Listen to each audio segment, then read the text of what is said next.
아주 부드럽게 소중히 대해 드릴게요. 그의 입에서 나온 달콤한 위로의 말들이 꿀처럼 귀에 스며들었습니다. 하지만 어둠이 내리는 순간 잔인한 고통이 몸을 갈갈이 찢어 숨을 쉴 수 없었습니다. 폐경기가 모든 생명력을 앗아간 지 오래인 이 시든 몸이 견딜 수 있으리라. 착각한 것이 너무나 큰 실수였습니다.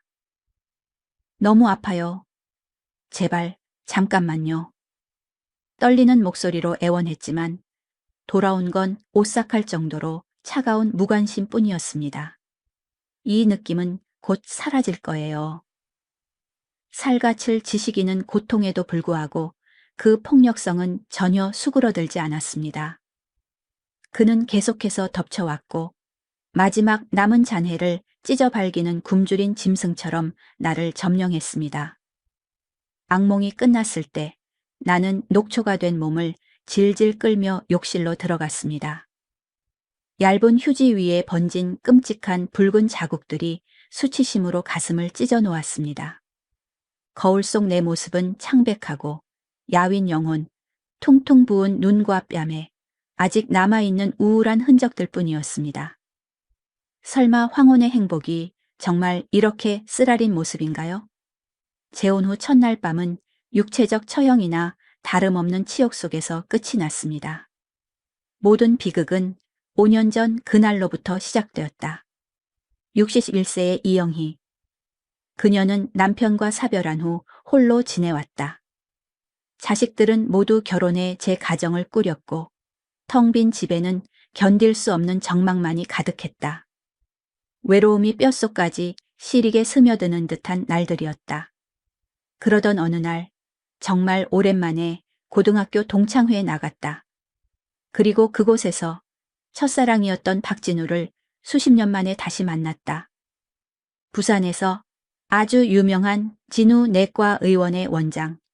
아내와는 몇 년 전 사별했다고 했다.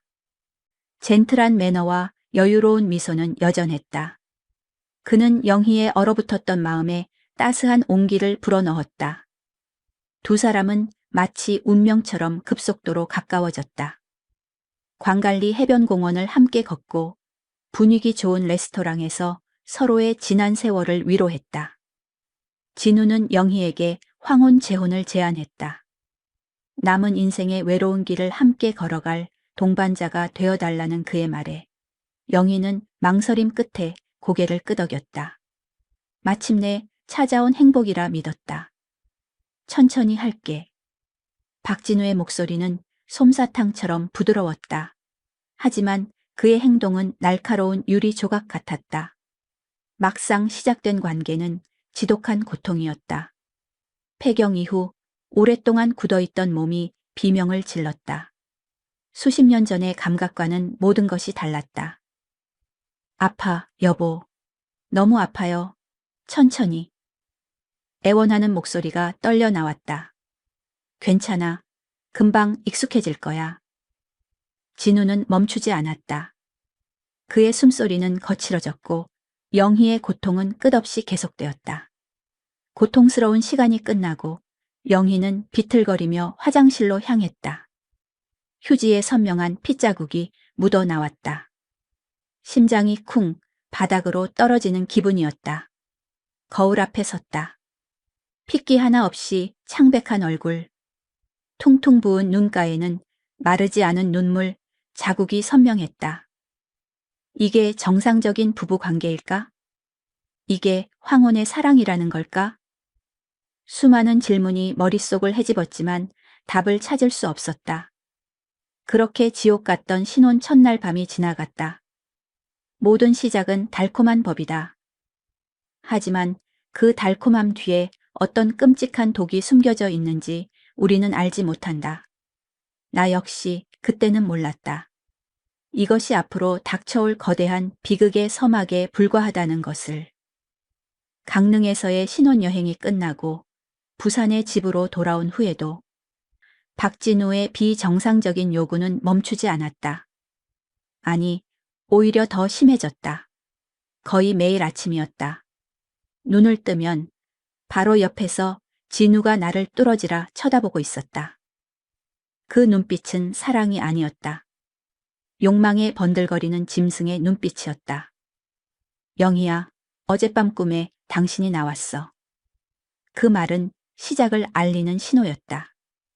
그리고 어김없이 파고들었다. 처음 며칠은 사랑받는다는 착각에 빠져 있었다. 하지만 그것이 매일 기계처럼 반복되자 견딜 수 없는 부담감으로 다가왔다. 결혼 생활 2개월째 되던 어느 맑은 아침이었다. 나는 부엌에서 아침 식사를 준비하고 있었다. 프라이팬 위에서 계란이 맛있게 익어가는 소리가 났다. 그때였다. 등 뒤에서 억센 힘이 허리를 휘감았다. 박진우였다. 앞치마 입은 모습이 너무 예뻐서 못 참겠어. 그의 손이 내 허리를 감싸고 스커트 안으로 파고들었다. 심장이 공포로 미친 듯이 뛰기 시작했다. 좋은 의미의 두근거림이 아니었다. 여보, 지금 아침 준비해야 해요. 잠깐만, 정말 잠깐만요. 괜찮아, 정말 잠깐이면 돼. 진우의 손은 멈추지 않고 치마를 들쳐 올렸다. 가스레인지 위에서는 파란 불꽃이 일렁이고 있었다. 프라이팬에서는 기름이 사방으로 튀고 있었다. 여보, 불이라도 꺼야 해요. 위험해요. 괜찮다니까. 금방 끝나. 진우는 나를 차가운 조리대에 기대게 했다. 등 뒤에서였다. 서 있는 채로 이 부엌 한가운데서 끔찍한 공포와 지독한 수치심이 온몸을 꿰뚫었다. 이게 맞는 건가?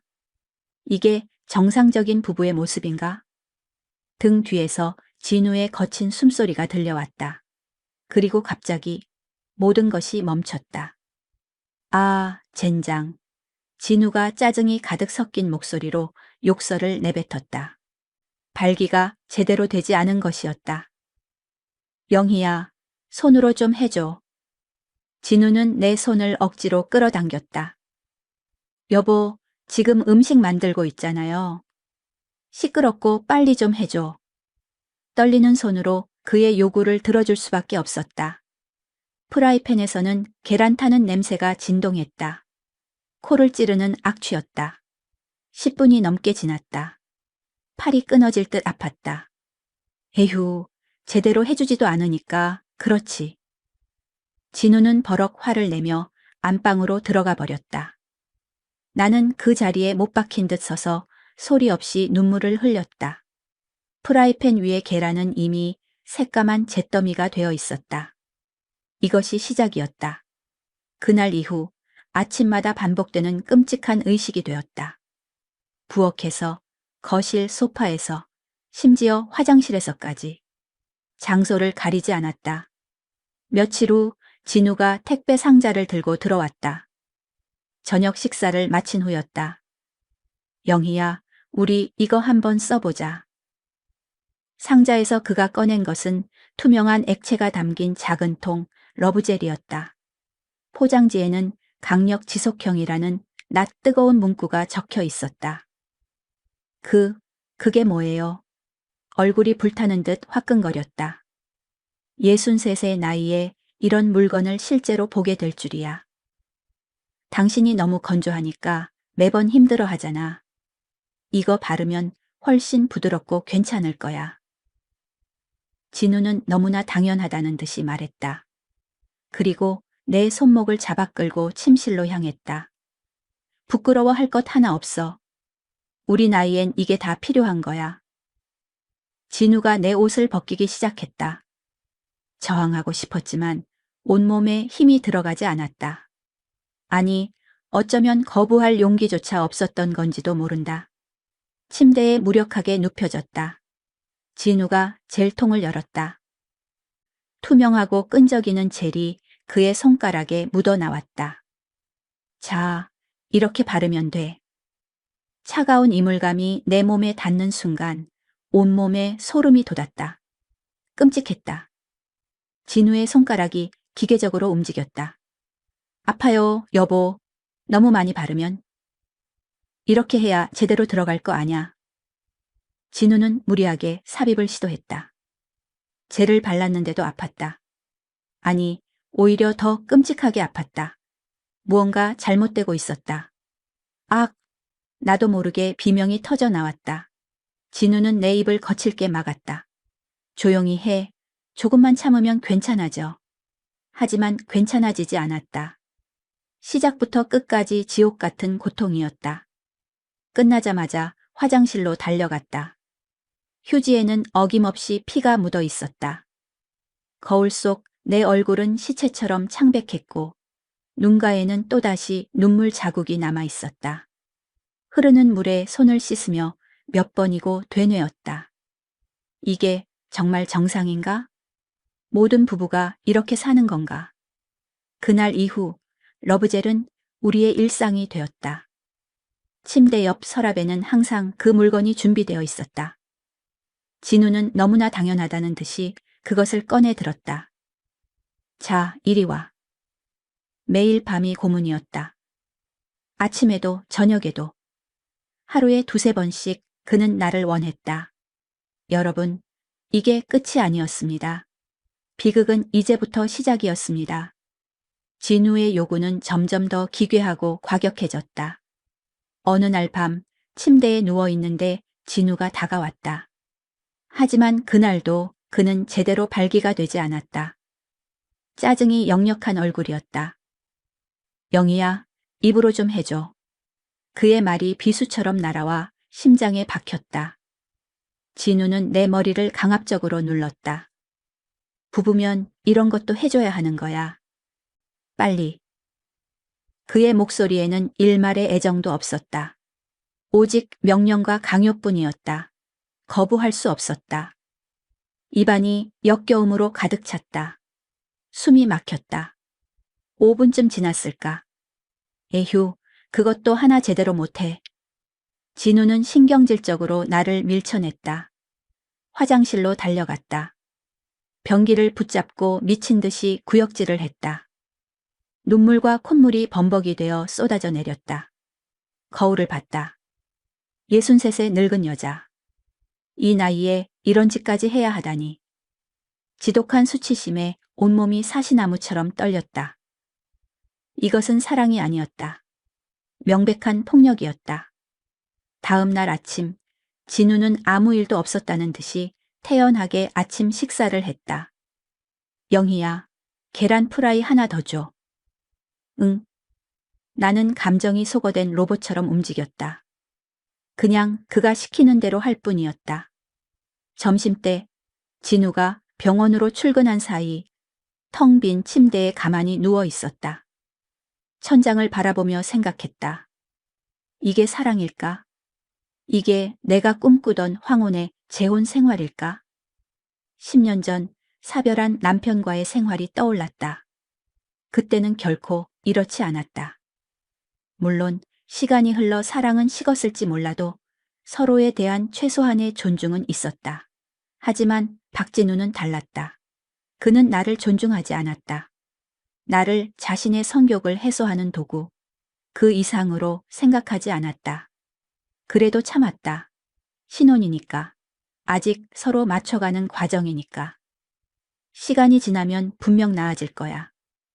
그렇게 스스로를 기만하고 속였다. 저녁 무렵 정말 몸이 좋지 않았다. 온몸에 뼈마디가 쑤시고 머리에서는 불이 나는 것 같았다. 꼼짝없이 침대에 누워 있었다. 진우가 퇴근해서 들어오는 소리가 들렸다. 영희야, 저녁은? 여보, 나 오늘은 몸이 너무 안 좋아서. 뭐? 저녁도 안 차려놨어? 진우의 얼굴이 싸늘하게 굳어졌다. 미안해요. 몸이 너무 아파서. 에휴. 진우는 깊은 한숨을 쉬며 전화기를 꺼내 배달 음식을 시켰다.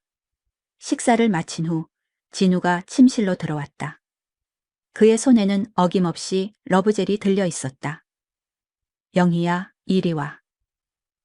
여보, 나 오늘은 정말 너무 피곤해요. 처음으로 나는 확실하게 거절의 의사를 밝혔다. 더 이상은 견딜 수가 없었다. 그 순간 박진우의 얼굴이 악마처럼 변했다. 지금까지 단 한 번도 본 적 없는 끔찍한 표정이었다. 피곤해? 지금 나한테 그걸 말이라고 해?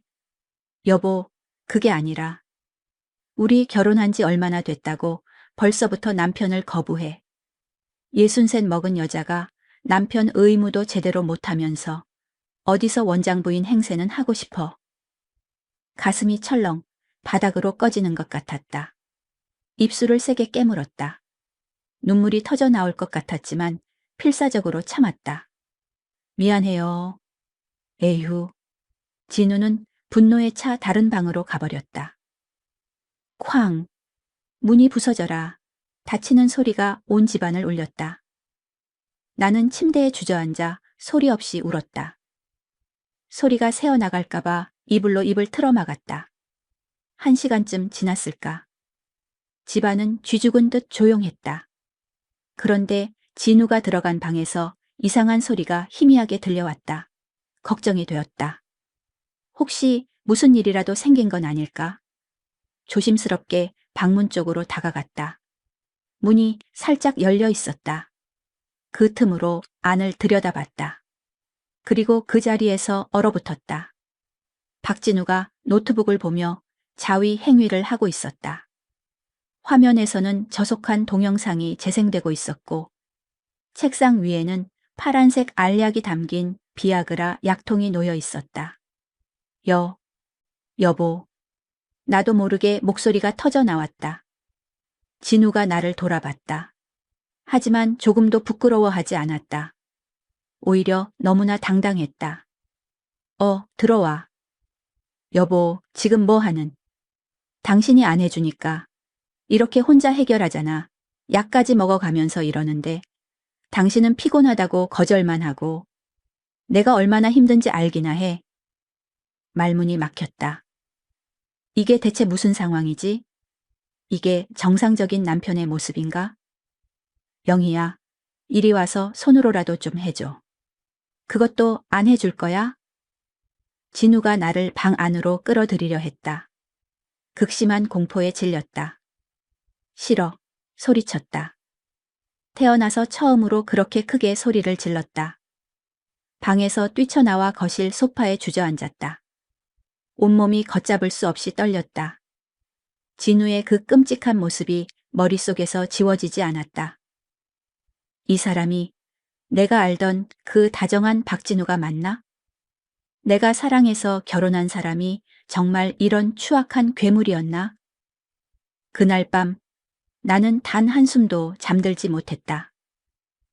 여러분, 동창회에서 시작된 달콤한 황혼의 로맨스는 이렇게 끔찍한 악몽으로 변해가고 있었습니다. 고작 3개월 만에, 정말 고작 3개월 만에요. 하지만 이것은 시작에 불과했습니다. 상상조차 할 수 없었던 더 큰 충격이 나를 기다리고 있었습니다. 결혼 4개월째였다. 그날 아침 진우가 말했다. 영희야, 오늘 병원에 같이 가자. 나도요? 응. 직원들한테 우리 원장 부인이라고 정식으로 소개하고 싶어.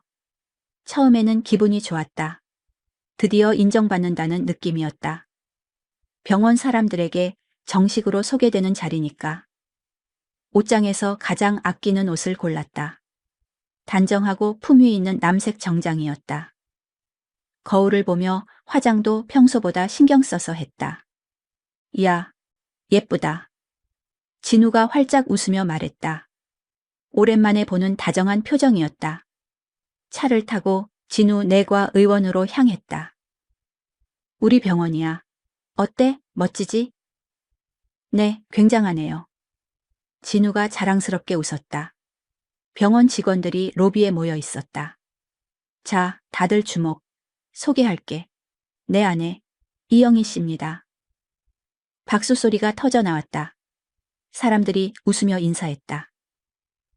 원장님, 사모님이 정말 젊고 미인이시네요. 하하, 고맙습니다. 진우가 기분 좋게 대답했다. 나도 어색하게 미소를 지으며 고개를 숙였다. 인사가 끝나고 진우가 말했다. 영희야, 내 원장실에서 잠깐 쉬고 있어. 응. 원장실은 넓고 깨끗했다. 커다란 원목 책상, 고급 가죽 소파, 벽면을 가득 채운 의학 서적들. 창밖으로는 부산 시내가 한눈에 보였다. 여기 앉아. 진우가 소파를 가리켰다. 자리에 앉는데 쿠션이 아주 푹신했다. 그런데 앉자마자 뭔가 불편한 느낌이 들었다.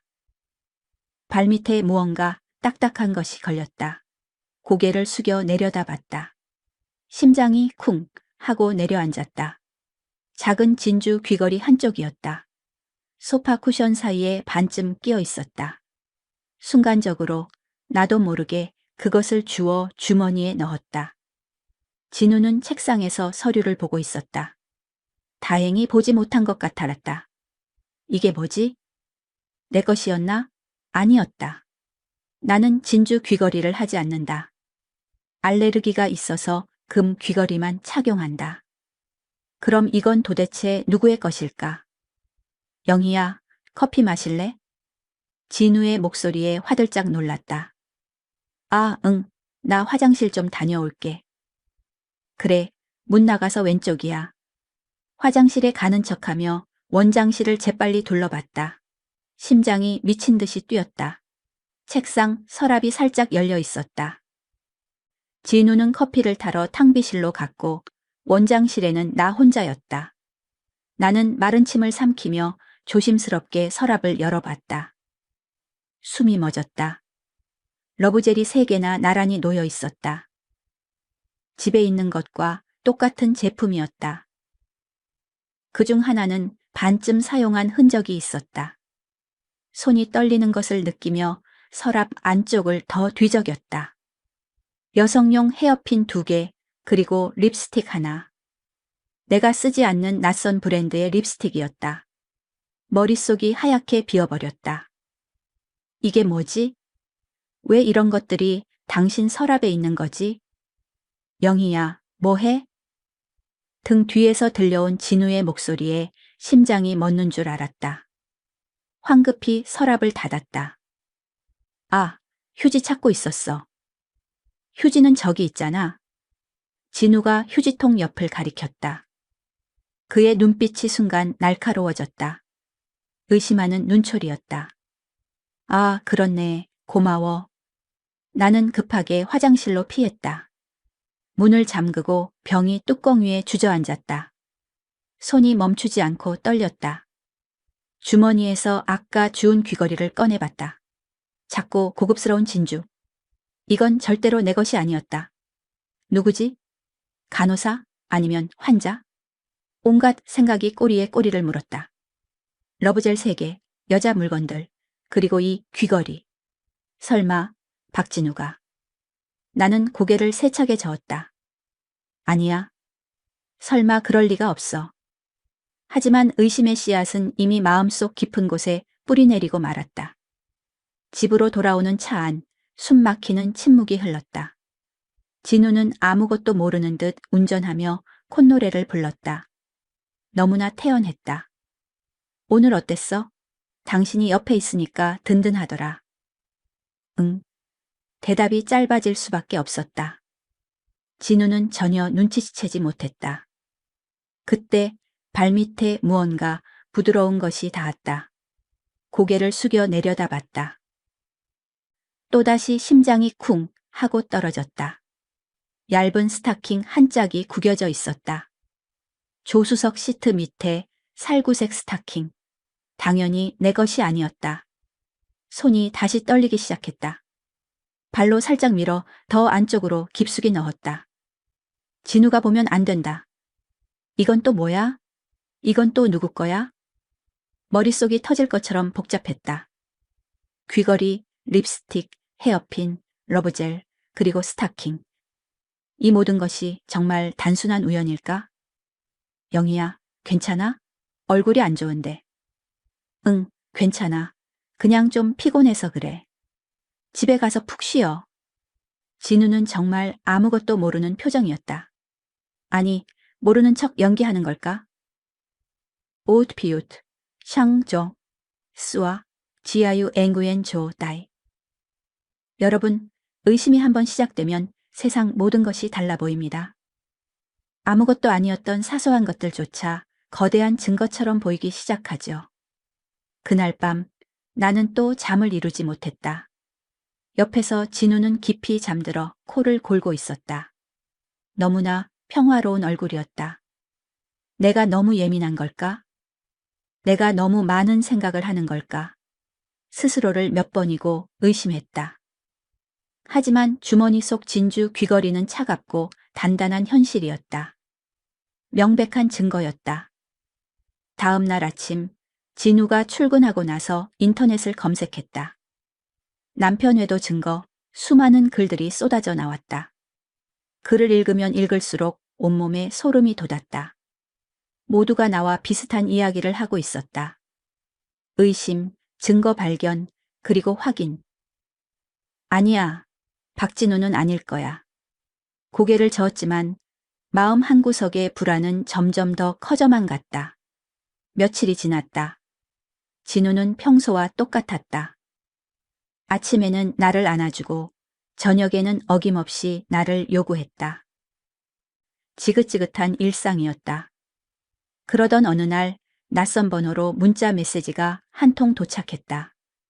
사모님, 혹시 잠깐 뵐 수 있을까요? 드릴 말씀이 있습니다. 진우 내과의원 행정실장 윤 실장입니다. 심장이 쿵 하고 내려앉았다. 윤 실장. 병원에서 봤던 그 사람이었다. 진우 옆에 서 있던 중년의 남자. 왜 나한테 개인적으로 연락을 한 거지? 네. 언제가 괜찮으십니까? 내일 오후 2시 병원 근처 카페에서 뵐 수 있을까요? 알겠습니다. 그날 밤도 뜬 눈으로 밤을 새웠다. 윤 실장은 도대체 나에게 무슨 이야기를 하려는 걸까? 다음 날 오후 약속 장소로 향했다. 조용한 카페 구석자리에 윤 실장이 먼저 와서 앉아 있었다. 사모님, 와주셔서 감사합니다. 무슨 일이시죠? 손이 떨려서 커피 잔을 제대로 잡을 수가 없었다. 달그락거리는 소리가 났다. 윤 실장은 한참을 망설이더니 어렵게 입을 열었다. 사모님, 제가 이런 말씀을 드려도 될지 모르겠습니다만. 괜찮습니다. 말씀하세요. 저는 원장님 밑에서 25년간 일해왔습니다. 원장님과 그리고 전 사모님과도 아주 가까운 사이였죠. 네. 전 사모님. 박진우의 전 부인. 전 사모님을 생각하면 지금도 가슴이 너무 아픕니다. 윤 실장의 목소리가 가늘게 떨렸다. 전 사모님께서 5년 전 심장마비로 돌아가셨다고 알고 계시죠? 네, 그렇게 들었습니다. 사실은 그게 아닙니다. 등줄기를 타고 차가운 식은땀이 흘렀다. 심장마비가 아니라 극심한 스트레스 때문이었습니다. 스트레스요? 원장님의 과도한 성적 요구와 윤 실장이 말을 멈추고 내 얼굴을 살폈다.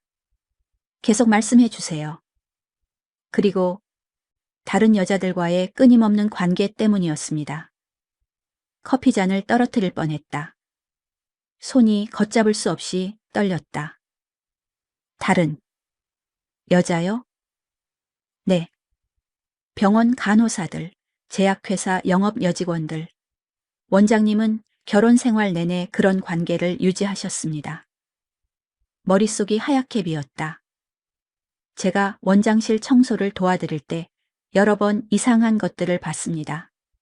여자 속옷, 립스틱, 향수 같은 것들이요. 내가 봤던 그것들이었다. 헤어핀, 립스틱, 귀걸이, 그리고 러브젤. 혹시 러브젤도 보셨나요? 네. 서랍에 항상 여러 개가 있었습니다. 내가 본 바로 그것이었다. 왜 이 모든 걸 저한테 말씀하시는 건가요? 윤 실장이 고개를 깊이 숙였다. 전 사모님께서 고통받으실 때 저는 모든 걸 알면서도 모른 척 했습니다. 그게 평생의 죄책감으로 남아 있습니다. 윤 실장의 눈에 눈물이 맺혔다. 이번에는 이번만큼은 방관하고 싶지 않았습니다. 사모님께서 같은 고통을 겪으실까봐. 윤 실장이 가방에서 작은 물건 하나를 꺼냈다. USB였다. 이건 한 달 전 야간 진료가 끝난 후에 원장실 복도 CCTV 영상입니다. 손이 떨렸다. 이걸 받아야 하나? 보고 싶지 않은데. 보시고 사모님께서 직접 판단하십시오. 제가 해드릴 수 있는 건 이것뿐입니다. 나는 떨리는 손으로 USB를 건네받았다. 작고 가벼운 플라스틱 조각이었지만 청은망은처럼 무겁게 느껴졌다. 카페를 나왔다. 다리에 힘이 풀려 제대로 걸을 수가 없었다. 근처 벤치에 주저앉아 한참을 멍하니 있었다. 손 안에 쥔 USB가 불덩이처럼 뜨거웠다. 집으로 돌아왔다. 진우는 아직 병원에 있을 시간이었다. 노트북을 켰다. 손이 너무 떨려서 USB를 포트에 꽂는데 한참이나 걸렸다. 화면에 파일이 하나 나타났다. 동영상 파일이었다. 클릭해야 하나? 보고 싶지 않은데. 하지만 알아야만 했다. 끔찍한 진실이라도 마주해야 했다. 나는 눈을 감고 마우스를 클릭했다. 영상이 재생되었다. 흑백 화면의 CCTV 영상이었다. 익숙한 원장실 복도였다. 화면 하단에는 밤 10시 23분이라는 시간이 표시되어 있었다. 복도에 두 사람이 나타났다. 박진우였다. 그리고 그의 옆에는 젊은 여자가 있었다. 20대 후반으로 보이는 길고 검은 생머리에 하얀 피부, 날씬한 몸매의 여자였다. 진우가 그녀의 허리에 자연스럽게 손을 두르고 있었다. 누가 봐도 다정한 연인의 모습이었다. 원장실 문이 열리고 두 사람이 안으로 들어갔다. 화면은 텅 빈 복도를 계속 비추고 있었다. 아무 일도 일어나지 않았다. 30분이 흘렀다. 나는 영상을 빨리 감기로 돌렸다. 그리고 원장실 문이 다시 열렸다. 여자가 먼저 나왔다. 흐트러진 옷매무새를 고치고 있었다. 머리를 쓸어넘기는 손길이 익숙해 보였다. 뒤이어 박진우도 나왔다. 그는 복도에서 보란듯이 그녀의 볼에 깊게 키스했다. 여자가 환하게 웃으며 진우의 목을 끌어안았다. 나는 노트북을 덮었다. 아, 목구멍에서 신음이 터져 나왔다. 온몸이 경련을 일으키듯 떨렸다. 화장실로 달려갔다. 변기를 붙잡고 속에 있는 모든 것을 토해냈다. 아무것도 나오지 않았지만 구역질은 멈추지 않았다. 거울을 봤다. 63세 늙고 초라한 여자. 주름진 얼굴, 푸석한 피부. 영상 속 그 여자는 달랐다. 젊고 예쁘고 생기가 넘쳤다. 그럼 나는 뭐지? 눈물이 폭포수처럼 쏟아졌다. 나는 대체 뭐였을까? 집 지키는 게? 선격을 풀어주는 도구? 바닥에 주저앉아 한참을, 정말 한참을 울었다. 여러분, 진실은 때로 너무나 가혹합니다. 때로는 모르는 것이 약일 때도 있습니다. 하지만 나는 알아버렸습니다. 박진우의 진짜 모습을. 그리고 이제 선택해야만 했습니다. 이 지옥에서 이대로 살 것인가, 아니면? 그날 밤 박진우가 퇴근했다. 현관문이 열리는 소리가 지옥의 문이 열리는 소리처럼 들렸다. 영희야, 저녁 뭐야? 배고파 죽겠네. 너무나 태연한 목소리였다. 나는 식탁에 저녁을 차리고 있었다. 손이 덜덜 떨렸다. 김치찌개 끓였어요. 오, 좋아. 진우는 손을 씻고 식탁에 앉았다. 밥을 한 숟가락 크게 떠먹으며 말했다. 오늘 환자가 어찌나 많던지 아주 힘들어 죽는 줄 알았네. 역시 영희가 끓인 김치찌개가 최고야. 너무나 평화로운 일상이었다. 아무 일도 없었다는 듯이. 나는 숟가락도 들지 못하고 그를 바라봤다. 저 사람이 정말 내가 알던 박진우일까? CCTV 속에서 젊은 간호사와 뜨겁게 키스하던 그 남자가 정말 이 사람일까? 여보, 내가 불렀다. 응? 우리 이혼해요? 진우의 손이 허공에서 멈췄다. 숟가락을 천천히 내려놓고 나를 똑바로 쳐다봤다. 뭐라고? 이혼하자고요? 더 이상은 당신하고 함께 살 수 없을 것 같아요. 침묵이 흘렀다. 숨 막히는 정적이었다. 그리고 잠시 후 진우가 피식 웃었다. 영희야, 갑자기 무슨 뚱딴지 같은 소리야? 갑자기가 아니에요. 아주 오랫동안 생각했어요. 이유가 뭔데? 내가 당신한테 뭘 잘못했는데? 알면서 묻는 것이 분명했다. 나는 차분하게 하지만 단호하게 말했다. 당신도 잘 알 거예요. 당신이 뭘 잘못했는지. 진우의 얼굴이 싸늘하게 굳었다. 잠시 후 그는 테이블을 쾅 하고 내리쳤다. 혹시 누가 당신한테 이상한 소리라도 했어? 윤 실장, 그 개자식이. 욕설이 터져 나왔다. 처음 듣는 거친 목소리였다. 누가 뭐라고 한 게 아니에요. 내가 직접 봤어요. 뭘 봤는데? 당신 차에서 나온 귀걸이, 원장실 서랍에 있던 립스틱. 그리고 나는 말을 멈췄다. CCTV 영상까지는 말하고 싶지 않았다. 진우가 자리에서 벌떡 일어났다. 이영희, 지금 나를 외도했다고 의심하는 거야? 당신, 63세 혼자 나가서 뭘 할 건데? 내가 먹여 살려준 게 누군데, 감히. 목소리가 점점 커졌다. 나는 조용히 눈을 감았다. 이혼할 거예요. 내 마음은 이미 정해졌어요. 진우가 코웃음을 쳤다. 좋아, 해봐. 어디 한번 해보라고. 하지만 내 재산은 단 한 푼도 못 가져갈 줄 알아. 다음 날부터 진우는 이혼을 완강히 거부했다. 모든 통장을 숨겼다.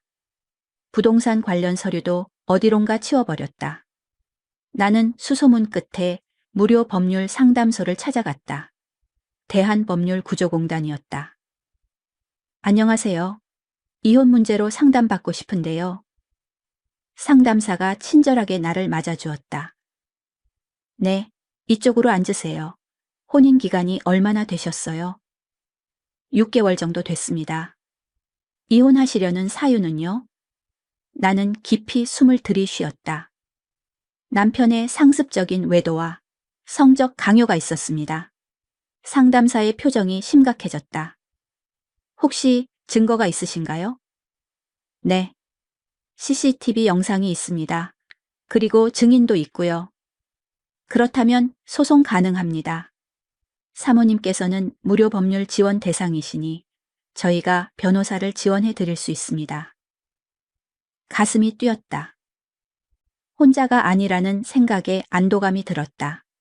그런데 상담사가 조심스럽게 물었다. 혹시 관계 중에 신체적인 손상이 있으셨나요? 그런 부분이 확인되면 재판에서 훨씬 유리합니다. 나는 고개를 끄덕였다. 산부인과 진단서를 받아올 수 있을 것 같아요. 네. 그럼 그것도 꼭 준비해 주세요. 며칠 후 산부인과를 찾았다. 다행히 여의사 선생님이었다. 검사를 받는 내내 눈물이 흘렀다. 너무나 수치스럽고 비참했다. 질 내부에 열상이 있으시네요. 그리고 만성 염증도 심하고요. 의사 선생님이 심각한 표정으로 말했다. 혹시 이혼 소송 중이신가요? 어떻게 아셨어요? 이런 상처로 오시는 분들 종종 봤어요. 진단서 발급해 드릴게요. 힘내세요. 의사 선생님이 내 손을 따뜻하게 잡아주었다. 그 온기에 또다시 눈물이 터져 나왔다. 2주 후 나는 부산지방법원에 이혼 조정 신청을 했다. 첫 조정 기일, 떨리는 다리로 조정실 앞에 섰다. 진우는 이미 와 있었다. 고급 양복을 입은 비싼 변호사와 함께였다. 나는 법률구조공단에서 지원해준 젊은 변호사님과 함께였다. 조정실 문이 열렸다. 조정위원이 말했다. 원고 측 주장하시는 바를 말씀해 주십시오. 내 변호사님이 준비한 서류를 제출했다. 피고 박진우의 지속적인 외도와 원고에 대한 성적 강요를 이혼 사유로 주장합니다. 증거 자료를 제출하겠습니다. USB와 사진들, 그리고 산부인과 진단서가 제출되었다. 진우 측 변호사가 즉각 반박했다. 이혼 사유가 불분명합니다. 원고는 단순한 의심만으로 피고를 모함하고 있습니다. 증거가 있습니다. 내 변호사님이 단호하게 말했다. 조정위원이 USB를 확인했다. CCTV 영상이 재생되는 순간 진우의 얼굴이 새하얗게 질렸다. 이건 조작된 영상입니다. 조작이 아닙니다. 병원의 공식 CCTV이며 날짜와 시간이 명확하게 기록되어 있습니다. 침묵이 흘렀다. 조정위원이 말했다. 일단 오늘은 여기까지 하겠습니다. 다음 조정 기일을 잡도록 하죠. 첫 조정은 그렇게 결렬되었다. 진우가 끝까지 모든 것을 부인했기 때문이다. 조정실을 나오는데 진우가 내게 다가왔다. 이영이 끝까지 가면 당신만 손해야. 잘 생각해. 나는 그의 눈을 똑바로 쳐다봤다. 이미 생각은 다 끝났어. 두 번째 조정도 결렬되었다. 진우는 재산을 모두 숨기고 외도를 부인했으며 모든 것을 내 탓으로 돌렸다. 원고가 부부로서의 의무를 거부했습니다. 진우 측 변호사가 뻔뻔하게 주장했다. 나는 더 이상 참을 수 없었다. 의무가 아니라 강요였습니다. 목소리가 심하게 떨렸다. 내 변호사님이 산부인과 진단서를 다시 제시했다. 질열상과 만성염증. 이것이 원고가 겪은 고통의 명백한 증거입니다.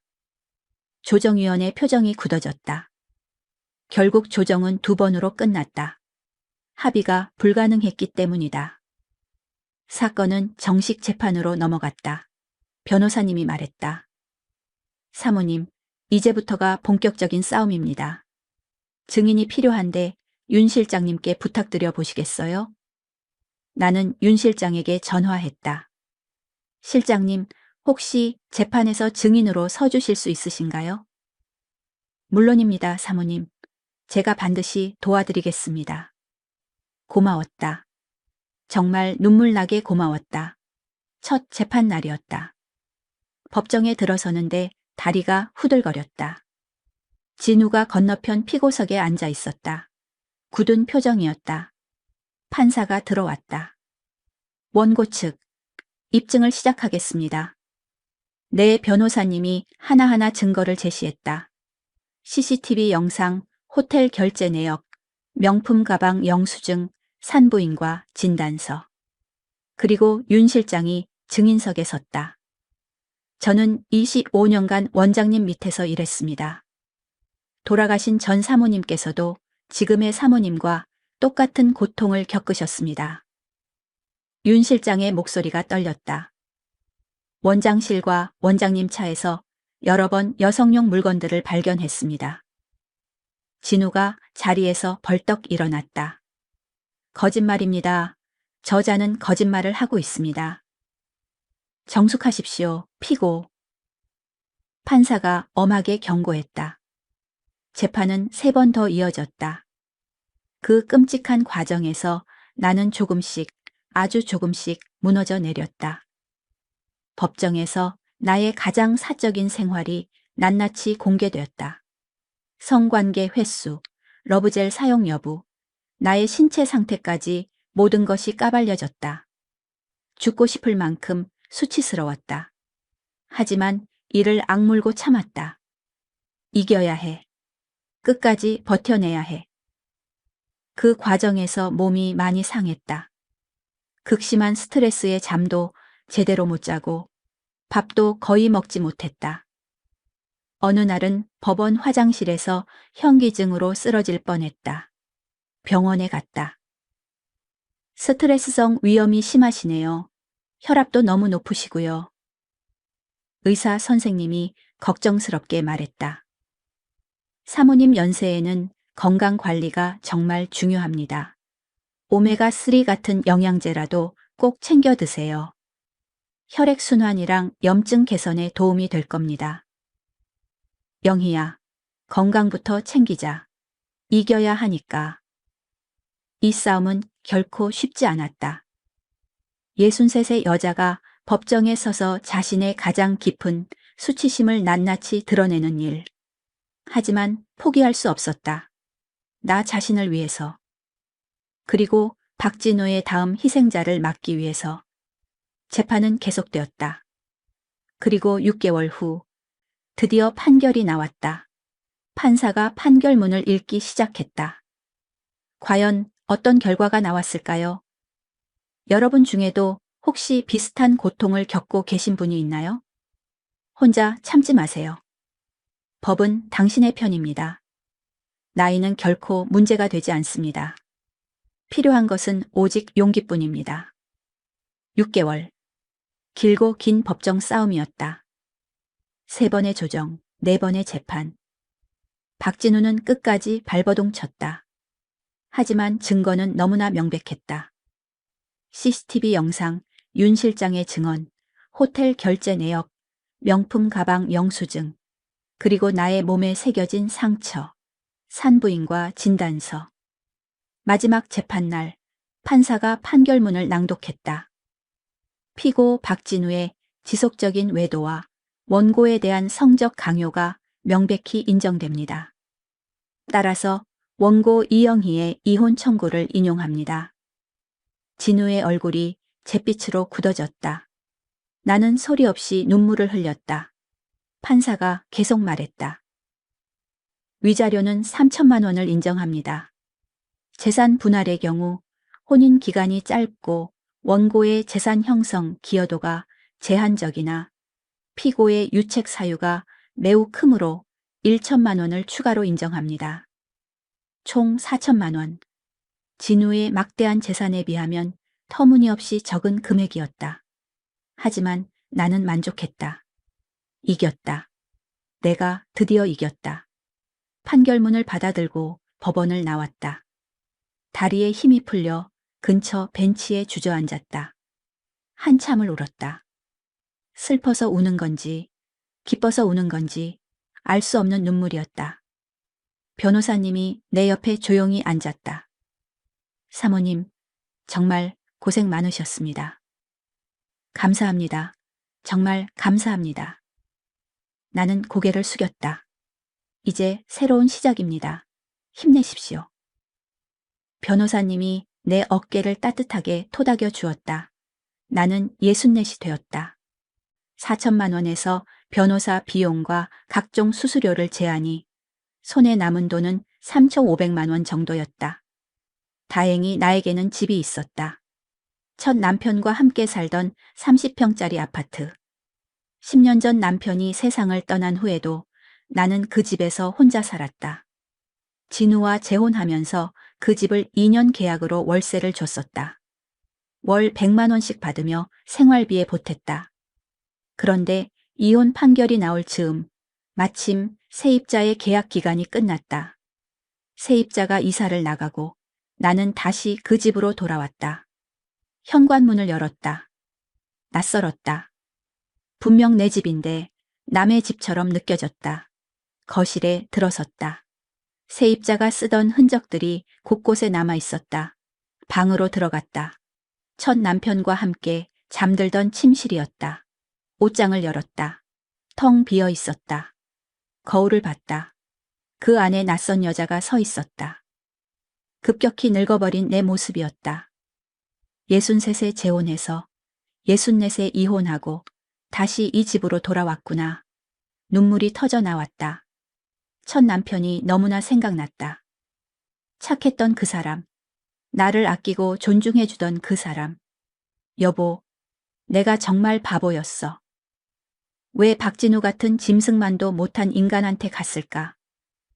한참을 서서 울었다. 집은 있었지만 당장 생계가 문제였다. 월세 수입이 끊겼다. 그리고 세입자에게 돌려줄 보증금 2천만 원도 필요했다. 다행히 공무원 연금이 있었다. 62세부터 받기 시작한 월 230만 원. 28년간 교직에 몸담았던 대가였다.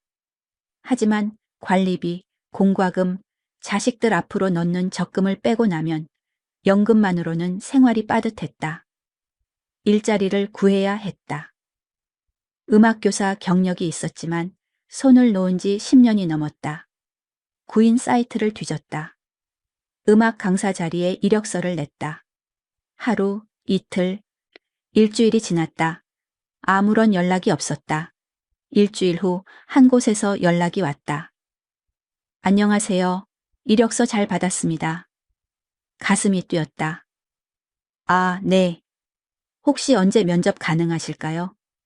죄송한데요. 저희가 찾는 연령대가 아니라서요. 30대에서 40대 초반 선생님을 구하고 있거든요. 전화가 뚝 끊어졌다. 나는 핸드폰을 내려놓고 한참을 멍하니 앉아 있었다. 다른 곳에도 지원했다. 카페, 편의점, 대형마트, 식당. 하지만 결과는 모두 똑같았다. 나이가 좀 많으시네요. 체력적으로 괜찮으시겠어요? 죄송합니다. 거절의 연속이었다. 통장 잔고는 매일 줄어들고 있었다. 관리비, 공과금, 식비, 병원비. 집은 있었지만 돈은 계속해서 빠져나갔다. 불안했다. 이러다 길거리에 나앉는 건 아닐까? 한 달이 지났다. 결국 롯데마트 시식코너 아르바이트 자리를 구했다. 어머님, 하루에 4시간씩 계속 서 계실 수 있으시겠어요? 마트 담당자가 물었다. 네, 할 수 있습니다.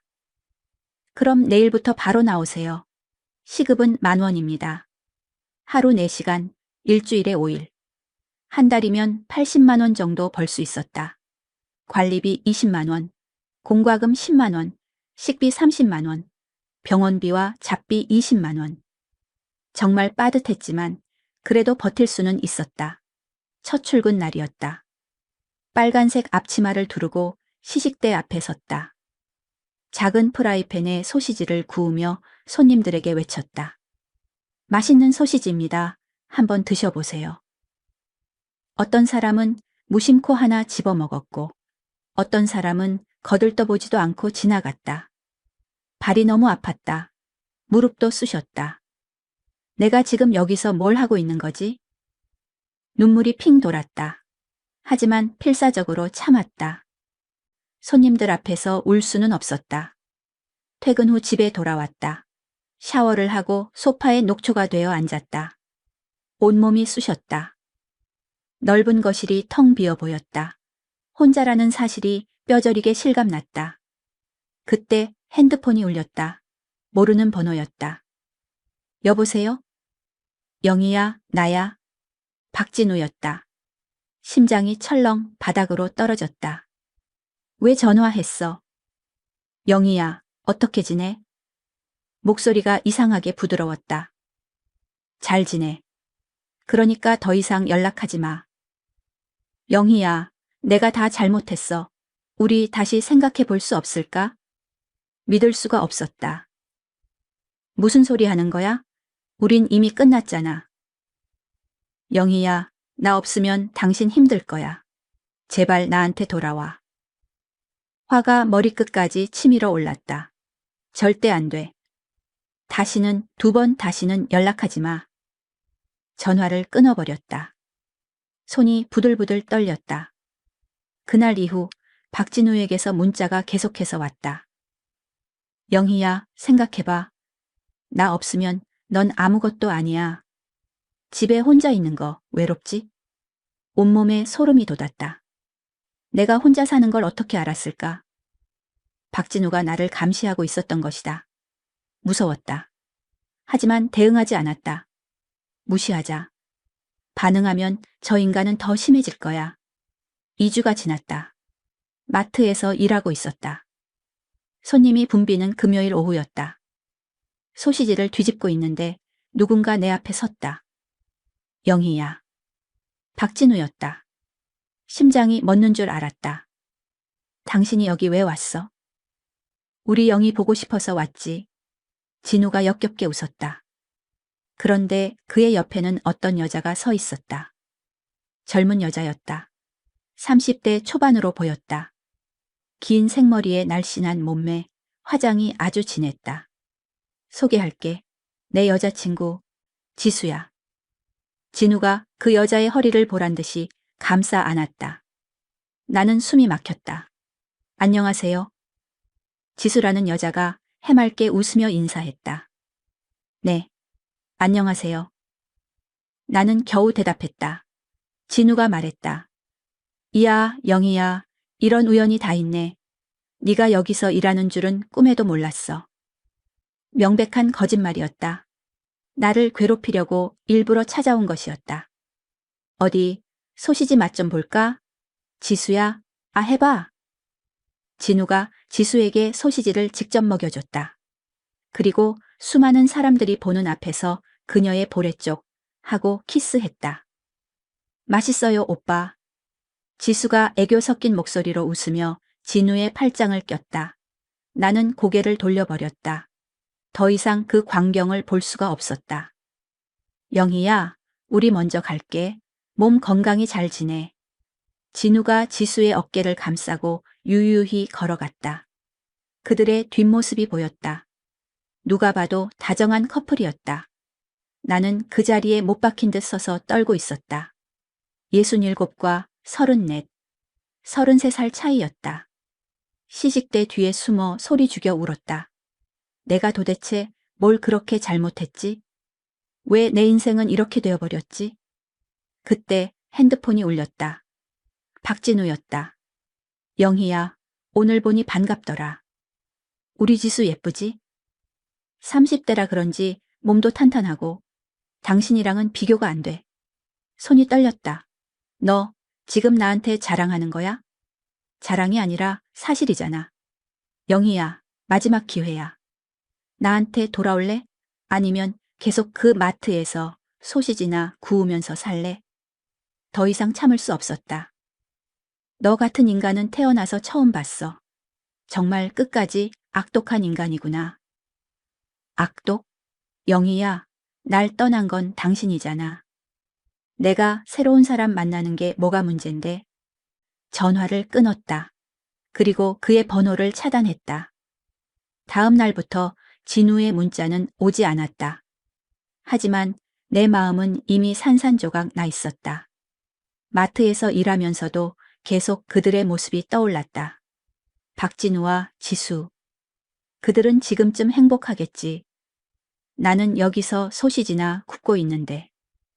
집에 돌아가면 지독한 적막이 나를 방했다. 첫 남편이 있을 때는 세상에서 가장 따뜻했던 집이 이제는 차갑고 텅 빈 공간일 뿐이었다. 무릎도 더 아파왔다. 매일 4시간씩 서 있으니 무리가 갈 수밖에 없었다. 건강만은 지켜야 해. 여기서 쓰러지면 모든 게 끝이야. 한 달이 더 지났다. 마트 일에 조금씩 익숙해졌다. 단골 손님도 생겼다. 70대 할머니 한 분이었다. 언니, 오늘도 나왔네. 네, 할머니. 소시지 하나 드실래요? 응, 줘봐. 근데 언니, 안색이 영 안 좋네. 많이 힘들어? 할머니가 걱정스러운 눈으로 나를 바라봤다. 괜찮아요. 나이 들면 건강이 최고야. 잘 챙겨야 해. 할머니가 소시지를 받아들고 갔다. 마음이 따뜻해졌다. 그 작은 관심 하나가 큰 위로가 되었다. 마트에서 일한 지 2개월째 되던 어느 금요일 오후였다. 평소처럼 시식대 앞에서 일하고 있었다. 그때 누군가 나에게 다가왔다. 선생님, 돌아봤다. 40대 여성이 눈을 동그랗게 뜨고 나를 보고 있었다. 누구세요? 저 지연이에요.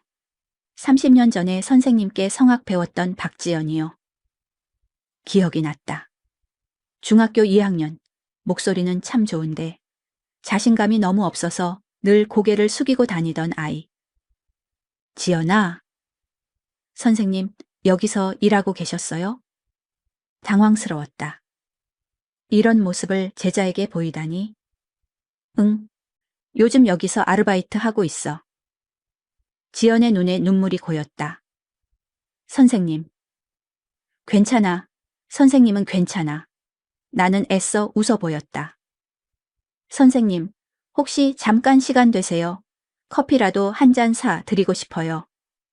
지금은 근무 중이라서. 그럼 퇴근 후에라도요. 제발요, 선생님. 꼭 시간 좀 내주세요. 지연이 간절하게 말했다. 나는 고개를 끄덕였다. 퇴근 후 근처 카페에서 지연을 만났다. 선생님, 정말 30년 만이네요.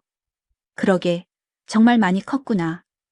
선생님 덕분에 제가 음대에 갔어요. 성악 전공했고요.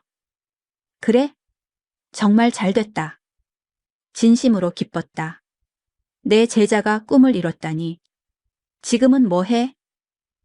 지역 문화센터 관장으로 일하고 있어요. 와, 정말 대단하네. 지연이 잠시 망설이더니 조심스럽게 말했다.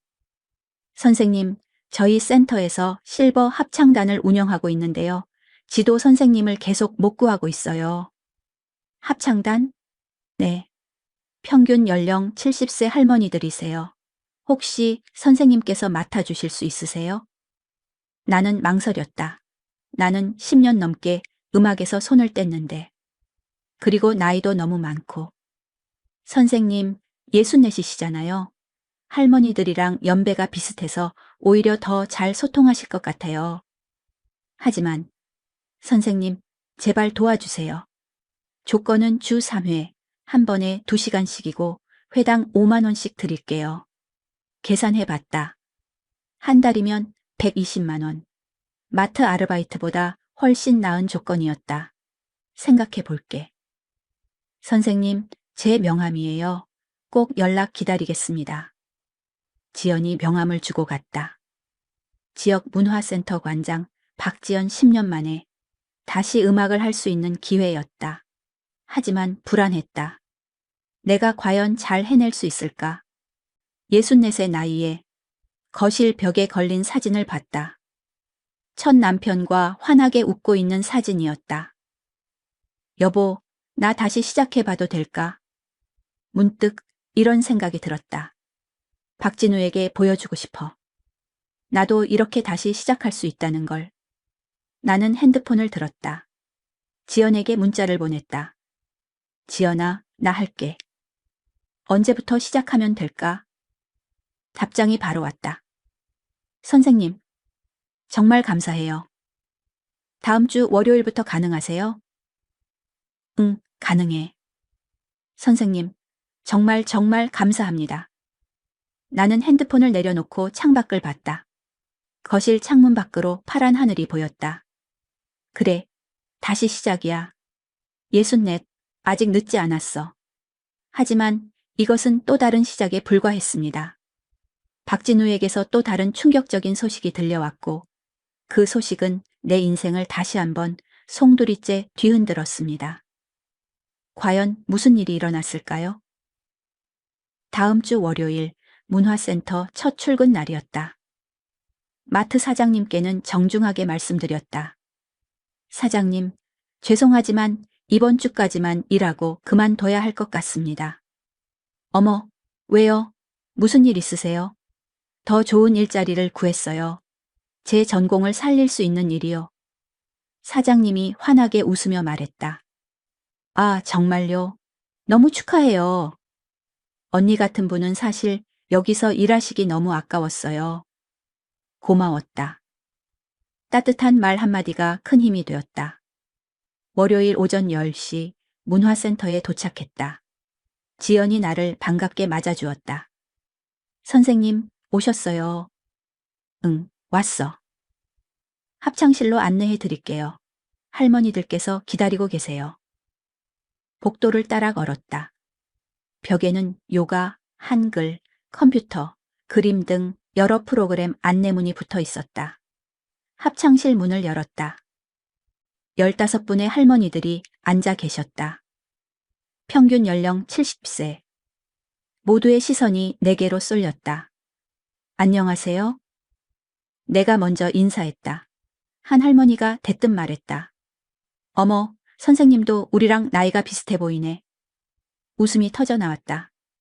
네, 저도 64입니다. 64이 이른을 가르친다고? 어휴, 요즘 문화센터는 아무나 강사로 쓰나 보네. 따가운 시선이었다. 나는 순간 당황했다. 하지만 이내 마음을 다잡았다. 저는 25에 임용되어 28년간 중학교에서 음악교사로 일했습니다. 성악을 전공했고요.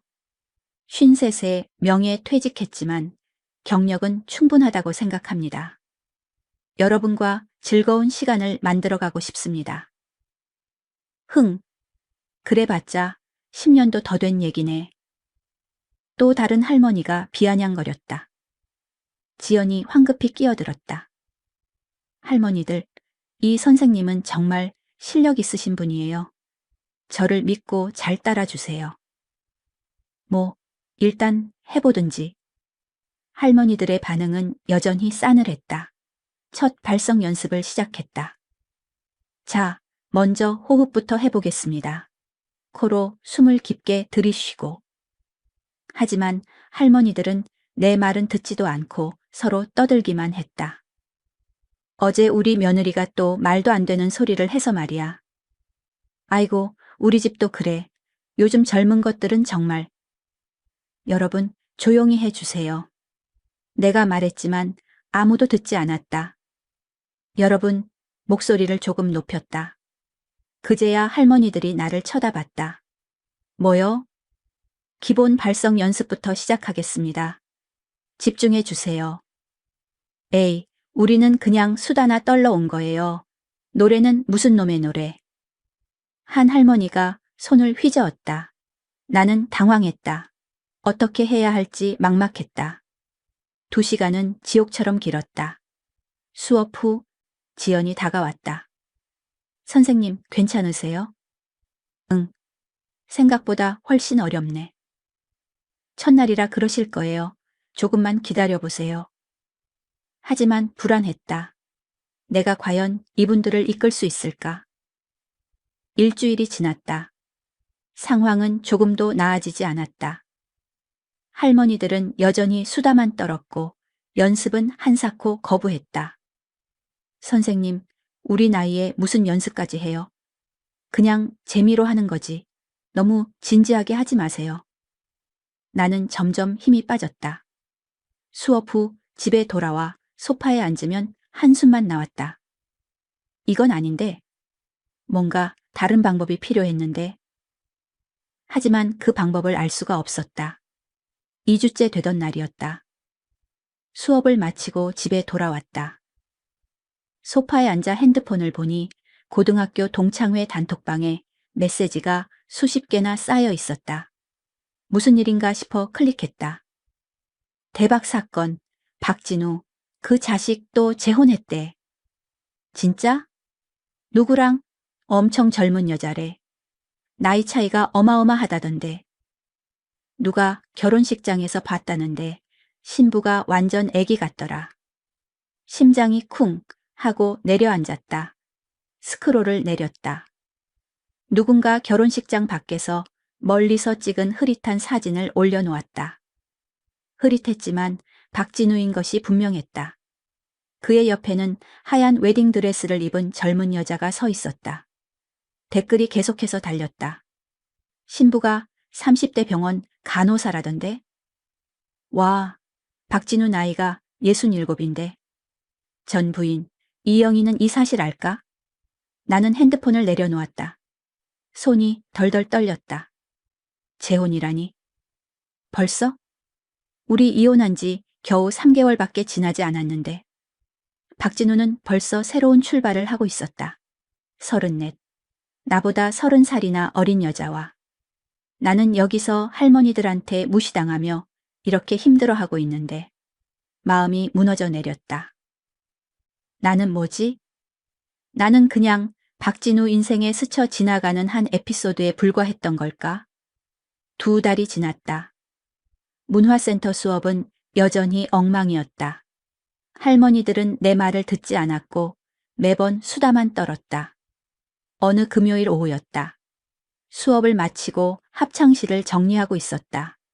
핸드폰이 울렸다. 모르는 번호였다. 여보세요? 혹시 이영희 선배님이세요? 젊은 여자의 목소리였다. 네, 맞는데요? 누구세요? 저, 박진우 원장님 부인입니다. 최지수예요. 심장이 멎는 줄 알았다. 무슨 일이시죠? 선배님, 저 좀 도와주세요. 지수의 목소리가 심하게 떨리고 있었다. 도와달라니? 그게 무슨 소리예요? 선배님께서 원장님과 이혼하셨잖아요. 저도 지금 똑같은 일을 겪고 있어요. 손에 땀이 찼다. 무슨 일인데요? 원장님이 매일 너무 힘들게 해요. 선배님이 겪으셨던 일들 저도 지금 똑같이 겪고 있어요. 나는 말문이 막혔다. 지수가 계속해서 말했다.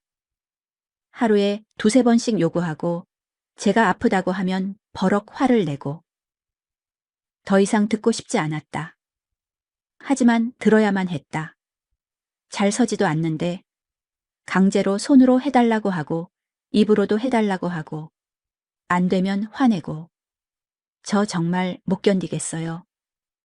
결혼한 지 겨우 2개월인데 벌써 5kg이나 빠졌어요. 지수가 울기 시작했다. 나는 눈을 감았다. 역시 박진우는 변하지 않았다. 그 인간은 괴물이다. 선배님, 저 한 번만 만나주실 수 있으세요? 제발요. 지수가 애원했다. 나는 망설였다. 내가 왜 그 여자를 도와줘야 하지? 내 남편을 빼앗아간 여잔데. 하지만 이내 다른 생각이 들었다. 아니야. 그 여자도 나처럼 피해자일 뿐이야. 알겠어요. 맞나요? 정말요? 감사합니다, 선배님. 언제 시간이 괜찮으세요? 내일 괜찮아요? 네, 내일 오후 2시에 부산역 앞 카페에서 봬요. 감사합니다. 정말 감사합니다. 전화를 끊었다. 나는 한참을 멍하니 앉아 있었다. 박진우, 넌 정말 끝까지 악마구나. 다음 날 오후 2시 약속한 카페에 도착했다. 지수가 먼저 와 있었다. 창가 자리에 앉아 고개를 푹 숙이고 있었다. 나는 그녀에게 다가갔다. 지수 씨. 지수가 고개를 들었다. 나는 순간 충격을 받았다. 눈가에는 검은 다크서클이 짙게 내려와 있었고 볼은 헬쑥하게 꺼져 있었다. 입술은 바싹 말라 있었다. 2달 전 마트에서 봤던 그 생기 넘치던 모습은 온데간데 없었다. 선배님, 지수가 자리에서 일어나 인사를 했다. 앉아요. 나도 자리에 앉았다. 지수가 말했다. 죄송해요, 선배님. 제가 원장님을 빼앗은 거나 마찬가지잖아요. 그건 아니에요. 나는 이미 그 사람과 끝난 사이였고 당신도 모든 걸 알지는 못했을 거예요. 하지만 됐어요. 그것보다 당신 얘기를 해봐요. 도대체 무슨 일이 있었던 거예요? 지수가 눈물을 흘리기 시작했다. 원장님이 처음에는 정말 좋으셨어요. 신사적이고 배려심 많고. 나는 고개를 끄덕였다. 내게도 그랬으니까. 결혼하고 일주일까지는 정말 괜찮았어요. 그런데 그 후부터 지수의 목소리가 떨렸다. 매일 아침부터 요구해요. 출근 전에도, 심지어 점심시간에 집에 잠깐 들러서도, 그리고 밤에도. 똑같았다. 내가 겪었던 것과 소름 끼치게 똑같았다. 제가 아프다고 하면 젊은 게 뭐가 아파 하고 소리치고 거절하면 불같이 화를 내요. 러브젤도 쓰죠. 내가 물었다. 지수가 놀란 눈으로 나를 보며 고개를 끄덕였다. 어떻게 아셨어요? 나도 그랬으니까. 지수가 더 서럽게 울기 시작했다. 알아요. 다 알아요. 나는 지수의 손을 잡았다. 당신만 그런 게 아니에요. 나도 똑같이 겪었어요. 선배님은 어떻게 버티셨어요? 못 버텼어요. 6개월 만에 이혼했어요. 당신은 이제 2개월이니까 나보다 더 빨리 결정할 수 있어요. 하지만 이혼하면 저는 갈 데가 없어요. 원장님 만나면서 다니던 병원도 그만뒀거든요. 그 말에 가슴이 아팠다. 박진우는 똑같은 패턴을 반복하고 있었다. 지수 씨, 내 말 잘 들어요. 지금 그 지옥에서 나오지 않으면 나보다 더 큰 상처를 받게 될 거예요. 하지만 지금부터 증거를 모으세요. 증거요? 네, 녹음하세요. 박진우가 당신에게 강요하는 장면, 화내는 장면, 모욕하는 장면 전부 다 녹음하세요. 지수가 놀란 눈으로 나를 봤다. 그리고 당장 산부인과에 가세요. 진단서를 받으세요. 몸에 난 상처가 있다면 전부 기록으로 남기세요. 선배님, 나는 6개월 동안 버티면서 증거를 모으느라 너무 힘들었어요. 당신은 더 빨리 할 수 있어요. 3개월 안에 모든 증거를 모아서 그 집에서 나오세요. 지수가 고개를 끄덕였다. 제가 할 수 있을까요? 할 수 있어요. 내가 도울게요. 카페를 나오며 생각했다. 박진우, 넌 또 다른 여자의 인생을 망치고 있구나. 분노가 치밀어 올랐다. 이번에는 내가 반드시 막아야 해. 지수라도 저 지옥에서 구해내야 해. 집으로 가는 길, 나는 결심했다. 지수를 돕기로. 그리고 박진우가 더 이상 다른 여자를 괴롭히지 못하도록 만들기로. 그날 밤 지연에게 전화했다. 지연아, 미안한데 다음 주에 수업 하루만 빠져도 될까? 무슨 일 있으세요, 선생님?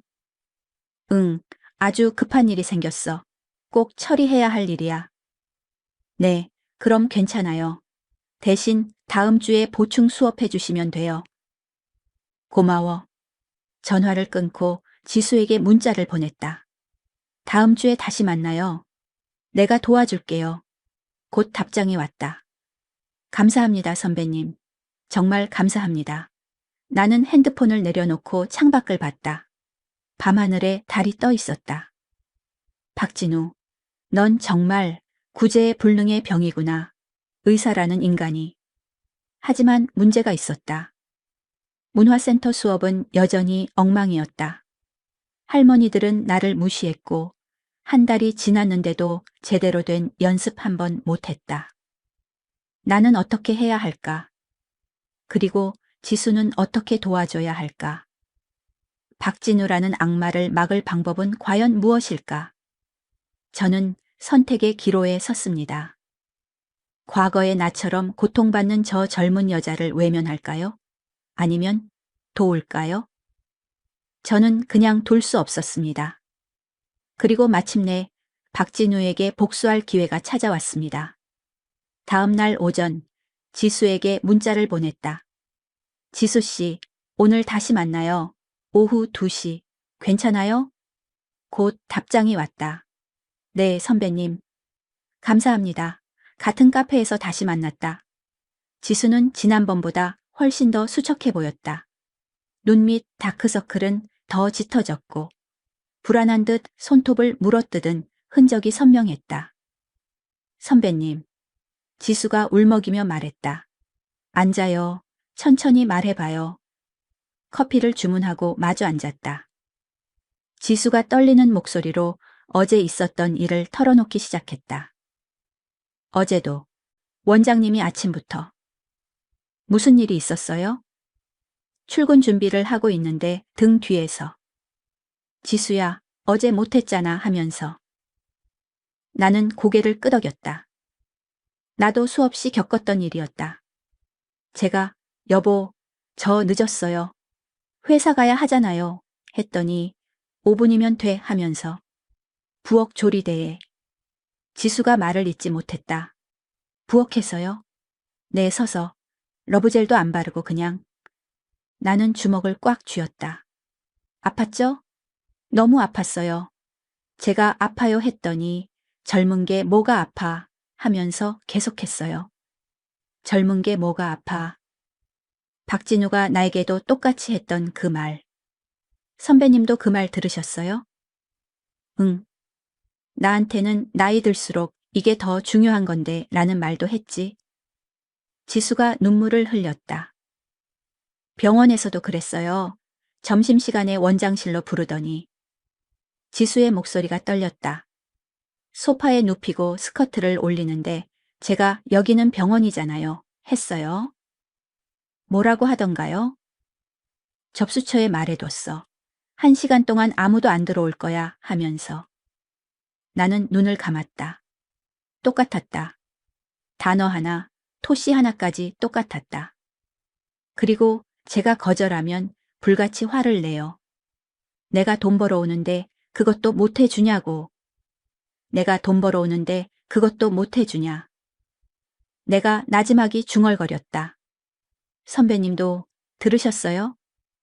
나한테는 내가 먹여 살려주는 데였어. 우리는 잠시 말없이 앉아 있었다. 똑같은 고통을 겪은 두 여자의 침묵이었다. 지수 씨, 혹시 손이나 입으로도 요구해요? 내가 조심스럽게 물었다. 지수가 고개를 푹 숙였다. 네. 원장님이 발기가 잘 안 될 때가 많아요. 나이가 있어서 그런지. 그러면 지수야. 손으로 좀 해줘 하고 안 되면 입으로 해 하고. 지수가 울기 시작했다. 어제도 30분 넘게 했는데 안 됐어요. 그런데 저한테 네가 제대로 안 해서 그렇지 하면서 화를 냈어요. 나는 지수의 손을 잡았다. 지수 씨, 나도 똑같이 겪었어요. 매일 밤이 그랬어요. 선배님은 어떻게 버티셨어요? 못 버텼어요. 6개월 만에 이혼했어요. 저는 아직 3개월도 안 됐는데 벌써 미쳐버릴 것 같아요. 지수가 소리 죽여 울었다. 혹시 비아그라도 먹죠? 어떻게 아세요? 약 먹고도 안 되면 더 화내죠? 네. 어제도 약을 먹었는데 안 되니까 저한테 너 때문에 약도 안 듣는다. 하면서 지수가 말을 멈췄다. 뭐라고 했어요? 전 부인은 이렇지 않았는데 했어요. 나는 숨이 막혔다. 뭐라고요? 전 부인? 네. 전 부인은 아주 잘해줬는데 너는 왜 이 모양 이 꼴이냐고 했어요. 분노가 치밀어 올랐다. 지수 씨, 그거 전부 거짓말이에요. 네? 나 말고 그 사람의 전 부인, 그러니까 첫 번째 부인도 똑같은 고통을 받았어요. 윤 실장님한테 직접 들었어요. 결국 그분은 극단적인 선택을 하셨대요. 지수의 얼굴이 새하얗게 질렸다. 그게 무슨? 박진우는 천하의 거짓말쟁이에요. 당신을 조종하고 가스라이팅 하려고 그런 말을 하는 거예요. 지수가 손으로 입을 막았다. 저도 그렇게 될까봐 너무 무서워요. 지수 씨, 내 말 잘 들어요. 나는 지수를 똑바로 쳐다봤다. 지금 당장 하루라도 빨리 증거를 모아야 해요. 증거요? 핸드폰에 녹음 앱부터 깔아요. 박진우가 강요할 때마다 무조건 녹음하세요. 그게 가능할까요? 가능해요. 핸드폰을 가방에 넣어두고 녹음 버튼만 눌러두면 돼요. 나는 내 핸드폰을 꺼내 보여주었다. 이런 앱을 쓰세요. 버튼 한 번만 누르면 자동으로 녹음이 시작돼요. 지수가 다급하게 메모하기 시작했다. 그리고 산부인과에 가세요. 진단서를 받아요. 진단서요? 네. 성적 강요로 인한 신체적 손상, 질열상, 염증, 전부 다 기록으로 남기세요. 아, 그리고 정신과도 꼭 가세요. 우울증, 불안증, 불면증 진단받으세요. 저 정말 잠을 거의 못 자요. 악몽 때문에. 그것도 전부 다 기록으로 남기세요. 박진우 때문에 당신이 정신적으로 얼마나 큰 고통을 받았는지에 대한 명백한 증거가 될 거예요. 지수가 고개를 끄덕였다. 그리고 일기를 쓰세요. 매일매일 무슨 일이 있었는지, 날짜, 시간, 장소, 그가 뭐라고 말했으나는지 아주 상세하게 다 쓰세요. 네, 알겠습니다. 지수 씨, 딱 3개월만 버텨요. 3개월이요? 네. 증거를 충분히 모으면 바로 이혼 소송을 거는 거예요. 하지만 저는 갈 데가 없어요. 직장도 그만뒀고. 괜찮아요. 위자료 받을 수 있어요. 그리고 재산 분할도 받을 수 있고요. 정말요? 나도 받았어요. 4천만 원. 지수의 눈이 커졌다. 그 돈으로 얼마든지 새 출발할 수 있어요. 나처럼요. 선배님, 제가 정말 할 수 있을까요? 할 수 있어요. 증거만 충분하면 우리가 무조건 이겨요. 나는 지수의 손을 꼭 잡았다. 그리고 지수 씨, 절대 박진우한테 들키면 안 돼요. 녹음하는 것도, 병원 가는 것도, 일기 쓰는 것도요. 어떻게 숨기죠? 핸드폰에 비밀번호를 걸고 녹음 파일은 바로바로 클라우드에 백업하세요. 박진우가 당신 핸드폰을 빼앗을 수도 있어요. 네, 조심할게요. 지수가 심각한 표정으로 메모했다. 선배님, 근데 왜 저를 이렇게까지 도와주시는 거예요? 지수가 물었다. 저는 선배님 남편을 빼앗은 여자나 마찬가지잖아요. 나는 고개를 저었다. 아니에요. 박진우는 내 남편이 아니었어요. 그냥 괴물이었죠. 그리고 지수 씨, 나는 박진우가 또 다른 여자의 인생을 망가뜨리는 걸 그냥 보고만 있을 수가 없어요. 목소리가 떨렸다.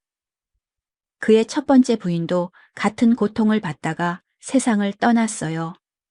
이번만큼은 막아야 해요. 선배님. 그리고 솔직히 말하면 이건 나의 복수이기도 해요. 지수가 나를 쳐다봤다. 복수요? 응. 박진우를 사회적으로 완전히 매장시키는 거. 당신이 이혼 소송을 걸고 우리가 모은 증거를 법정에 제출하면 박진우는 끝나요. 나는 차갑게 웃었다. 병원에서도 소문이 날 거고 원장직도 잃게 될 거예요. 그게 내가 원하는 복수예요. 지수가 잠시 망설이더니 결심한 듯 말했다. 저도 복수하고 싶어요. 그럼 우리 함께 해요. 네, 선배님.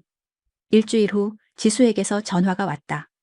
선배님, 녹음 파일 모으고 있어요. 좋아요. 계속 모으세요.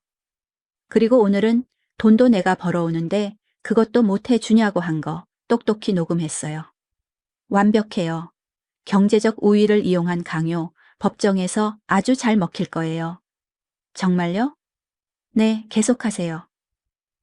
2주 후, 지수와 다시 만났다. 선배님, 산부인과 다녀왔어요. 진단서 받아왔어요. 지수가 서류를 꺼냈다. 질열상 및 만성염증. 의사 선생님이 무리한 관계는 자제하라고 하셨어요. 나는 그 진단서를 보며 눈을 감았다. 역시 박진우는 조금도 변하지 않았다. 잘했어요. 이건 아주 중요한 증거가 될 거예요. 그리고 정신과도 갔어요. 우울증이랑 불면증 진단받았어요. 약도 처방받았어요. 네, 수면제랑 항구울제요. 지수의 손이 떨리고 있었다. 선배님, 저 너무 힘들어요. 매일 악몽을 꾸고 아침에 일어나면 토해요. 조금만 더 버텨요. 딱 한 달만 더. 네. 4주 후 지수와 다시 만났다. 선배님, 녹음 파일 12개 모았어요. 대단해요. 일기도 매일 썼어요. 지금은 친정집에 몰래 맡겨뒀어요. 완벽해요. 지수가 가방에서 서류 뭉치를 꺼냈다. 산부인과 진단서, 정신과 진료 기록, 약 처방전, 전부 다 있어요. 이제 충분해요. 이혼 소송 준비하세요. 어떻게 해야 하죠? 법률구조공단으로 가세요. 무료로 변호사 지원을 받을 수 있어요. 나는 주소를 적어주었다. 여기로 가서 상담받으세요. 우리가 모은 증거 전부 다 보여주고요. 네, 선배님. 지수가 나를 꼭 안았다. 감사합니다. 정말 감사합니다. 괜찮아요. 우리 함께 이겨내요. 일주일 후 지수에게서 전화가 왔다. 선배님, 변호사님 배정받았어요. 축하해요. 다음 주에 이혼 조정 신청할 거예요. 드디어. 선배님, 혹시 증인으로 서주실 수 있으세요? 나는 잠시 망설였다. 박진우라는 악마를 법정에서 다시 마주해야 한다는 것. 하지만 이내 결심했다. 그럼요. 내가 꼭 증인으로 나갈게요. 정말요? 응. 내가 겪었던 일도 전부 다 얘기할게요. 박진우가 얼마나 끔찍한 괴물인지. 감사합니다. 선배님. 한편 문화센터 수업은 조금씩 나아지고 있었다. 할머니들과의 관계가 기적처럼 좋아졌다.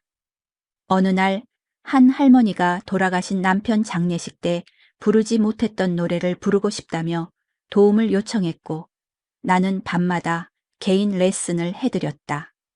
할머니가 그리운 금강산을 부를 때 합창단의 모든 할머니들이 눈물을 흘렸다. 그날 이후 합창단 분위기는 완전히 바뀌었다. 하지만 지금 내 머릿속은 온통 지수의 재판 생각뿐이었다. 그날 밤 창밖을 보며 생각했다. 박진우, 이제 정말 끝이야. 지수의 이혼 소송. 거기서 나도 증인으로 서서 모든 것을 폭로할 것이다. 박진우의 성적 강요, 외도, 가스라이팅, 그 모든 추악한 진실을. 그가 얼마나 많은 여자들의 인생을 망가뜨렸는지. 그의 첫 번째 부인, 그리고 나, 그리고 지수까지. 이제 온 세상이 알게 될 것이다. 박진우가 어떤 괴물인지. 그리고 그는 모든 것을 잃게 될 것이다. 병원 원장직, 사회적 명예, 그 모든 것을. 이게 바로 나의 복수야. 박진우. 64, 나는 다시 살아나고 있었다. 그리고 차가운 복수를 준비하고 있었다. 여러분, 복수는 혼자 하는 것이 아니었습니다. 같은 고통을 겪은 사람들이 함께할 때 진짜 힘이 생깁니다. 지수와 나, 우리는 서로의 증인이 되기로 했습니다. 3개월이 지났다. 지수는 내가 알려준 대로 차곡차곡 증거를 모았다. 녹음 파일 12개, 산부인과 진단서, 정신과 진료 기록, 그리고 매일 쓴 일기까지. 선배님, 전부 준비됐어요. 지수가 서류 뭉치를 보여주었다. 잘했어요. 이제 변호사 선임하고 조정 신청하세요. 네, 선배님도 증인으로 나와 주실 거죠? 당연하지. 나는 지수의 손을 꼭 잡았다. 우리가 이길 거야. 지수는 법률구조공단을 통해 변호사를 배정받았고 가정법원에 이혼 조정을 신청했다. 일주일 후 첫 조정 기일이 잡혔다. 박진우 씨가 모든 사실을 전면 부인했습니다. 지수의 변호사에게서 전화가 왔다. 그런 적 없다. 정상적인 부부 관계였다고 주장하네요. 예상했던 바입니다. 나는 담담하게 말했다. 우리에게는 증거가 있으니까요. 두 번째 조정도 결렬되었다. 박진우는 끝까지 뻔뻔하게 나왔다. 결국 사건은 정식 재판으로 넘어갔다. 재판 첫날, 법정은 조용했다. 방청석은 텅 비어 있었다. 법정엔 판사, 지수와 그녀의 변호사, 박진우와 그의 변호사, 딱 그들뿐이었다. 나는 증인 대기실에서 초조하게 기다렸다. 증인 이영희 씨, 입장하십시오. 법정에 들어섰다. 박진우와 눈이 마주쳤다. 그의 얼굴은 새하얗게 질려 있었다. 선서를 하고 증인석에 앉았다. 지수의 변호사가 질문을 시작했다. 증인은 피고, 박진우 씨의 전 부인이시죠? 네, 맞습니다. 결혼 생활은 어떠셨습니까? 나는 천천히, 하지만 또박또박 말했다. 피고는 저에게 하루 평균 2~3번의 성관계를 강요했습니다. 제가 거부하면 돈도 내가 버는 데라며 화를 냈고 저를 협박했습니다. 법정 안에 정적이 흘렀다. 러브제를 사용해 강제로 관계를 맺었고 제가 고통을 호소해도 멈추지 않았습니다. 그로 인해 산부인과에서 질열상과 만성염증 진단을 받았습니다. 박진우의 얼굴이 점점 더 하얗게 변해갔다. 지금 원고 최지수 씨가 겪고 있는 일은 과거 제가 겪었던 일과 너무나 똑같습니다. 장소, 횟수, 말투까지 모든 것이요. 피고는 조금도 변하지 않았습니다. 박진우의 변호사가 반대 신문을 했다. 증인은 원고와 개인적인 친분이 있으니 피고에게 불리한 거짓 증언을 하는 것 아닙니까? 거짓이 아닙니다. 나는 차분하게 대답했다. 제 이혼 재판 판결문이 있습니다. 당시에도 지금과 똑같은 내용으로 이혼이 인정되었습니다.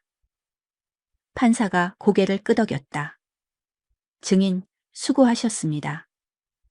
증인석에서 내려왔다. 지수를 보며 눈으로 말했다. 이길 수 있어요. 재판 두 번째 날 녹음 파일이 재생되었다. 박진우의 추악한 목소리가 법정 안에 울려 퍼졌다.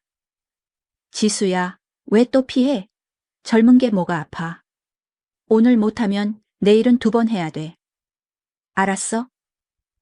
전 부인은 이렇지 않았는데 너는 왜 이 모양이야? 법정은 얼음장처럼 차가워졌다.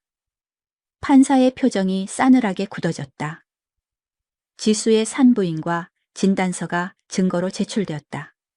질열상, 만성염증, 외음부 손상, 정신과 진료 기록도 제출되었다. 우울증, 불안장애, 외상 후 스트레스 장애. 박진우는 고개를 푹 숙이고 있었다. C. 헝크, 재판 세 번째 날 판결. 판사가 판결문을 읽기 시작했다. 피고 박진우는 원고 최지수에게 지속적으로 성적 강요를 하였고 이는 혼인을 계속하기 어려운 중대한 사유에 해당한다. 지수가 눈물을 흘렸다. 이에 본 법원은 원고의 이혼 청구를 인용한다. 쾅. 위자료는 5천만 원, 재산 분할은 3천만 원으로 정한다. 판결이 끝났다. 지수가 나를 돌아봤다. 감사합니다, 선배님. 축하해요, 지수 씨. 우리는 서로를 꼭 안았다. 박진우는 변호사와 함께 황급히 법정을 빠져나갔다. 법원 밖으로 나왔을 때였다. 그 순간 사방에서 플래시가 터졌다. 원고 측이십니까? 이번 소송에 대해 한 말씀 부탁드립니다. 기자들이 우리에게 우르르 달려들었다. 박진우는 얼굴을 가리고 뒤돌아 도망치듯 뛰어갔다. 저기, 피고입니다. 기자들 일부가 박진우를 쫓아갔다. 나와 지수는 당당하게 섰다. 네, 저희는 피해자입니다. 지수가 말했다. 그리고 오늘 저희는 이겼습니다.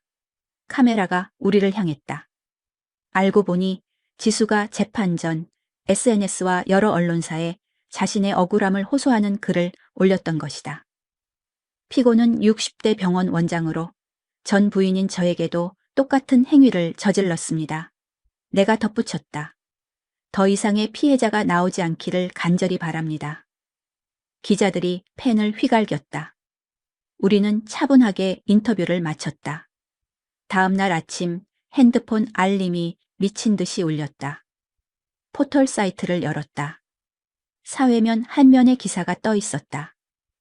60대 병원 원장, 30대 아내에게도 성적 학대. 전 부인도 똑같은 피해. 충격 증언 기사를 클릭했다. 부산 모 내과 의원 박모 원장이 몸3살 연하의 아내에게 비정상적인 성적 강요를 한 사실이 법정에서 밝혀졌다. 부산 가정법원은 7일 박 씨의 이혼 소송에서 피고의 성적 강요는 혼인을 계속하기 어려운 중대한 사유라며 이혼을 인용했다. 특히 박 씨의 전 부인 이 모 씨 또한 법정에서 같은 피해를 입었다고 증언해 사회에 큰 충격을 주고 있다. 댓글이 폭주하고 있었다. 역겹다. 저런 인간이 의사라니. 병원 당장 망해야 한다. 의사 자격 즉각 박탈해라. 저 병원 다니는 환자들 불쌍하다. SNS에도 기사가 걷잡을 수 없이 퍼지고 있었다. 박진우의 인생이 무너지는 소리가 들리는 듯했다. 일주일 후 새로운 뉴스가 떴다. 성추문 병원 원장. 이사회에서 만장일치로 해임 성적 학대 논란에 휩싸인 박진우 전 원장이 병원 이사회에서 해임됐다. 병원 측은 전 원장의 사생활이 병원 이미지에 심각한 타격을 줬다며 즉각 해임을 결정했다고 밝혔다. 환자들의 발길이 또 끊겼다고 했다. 예약 취소가 쏟아졌고 병원은 반쯤 텅 비었다고 했다. 박진우가 만나던 새로운 여자도 기사를 보고 놀라 연락을 끊었다고 했다. 박진우, 이게 바로 너에게 내리는 벌이야. 나는 조용히 중얼거렸다. 한 달 후 지수에게서 문자가 왔다. 선배님, 저 새로운 직장 구했어요. 그리고 주말마다 성폭력 상담 센터에서 봉사 활동하기로 했어요.